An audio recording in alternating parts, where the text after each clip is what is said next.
If a and b are positive integer such that a square minus b square is 19 and the value of a. देखो, a plus b multiplied with a minus b equals to 19 दे रखा है। ये कहाँ से आया? A square minus b square equal to 19 दे रखा था, तो a square minus b square का फॉर्मूला क्या होता है? A plus b multiplied with a minus B. तो ये देखो, ए और बी क्या है? पॉजिटिव इंटीजर है।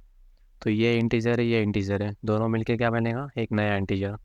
ये इंटीजर में से एक ये इंटीजर गया तो दूसरा इंटीजर बनेगा, तो दो इंटीजर का मल्टीप्लिकेशन है। इक्वल टू में कैसा नंबर दे रखा है इन्होंने?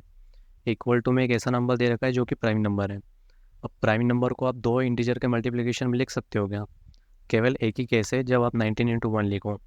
ठीक है, मान लो अगर ये 18 देते तो मैं 6 × 3 या फिर 9 × 2 इस टाइप से कुछ लिखता, लेकिन ये 19 दे रखा है, प्राइम नंबर दे रखा है।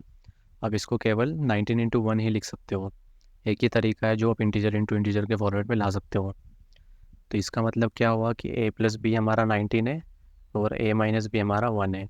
तो इससे हम क्या निकाल सकते हैं? ए और बी की वैल्यू। तो 2a इक्वल्स टू क्या आया? 20। मतलब ए इक्वल्स टू 22, सॉरी 20/2। तो ए इक्वल्स टू आ गया 10। अब ए की वैल्यू अगर 10 है तो बी की वैल्यू यहाँ से निकल जाएगी। ठीक है, तो 19 - 10, बी की वैल्यू आ गई 9। तो ए और बी की वैल्यू आ गई। Then the value of A is, तो इन्होंने ए पूछा है, मतलब बी इसका आंसर है। ठीक है, मिलता है अगली वीडियो में।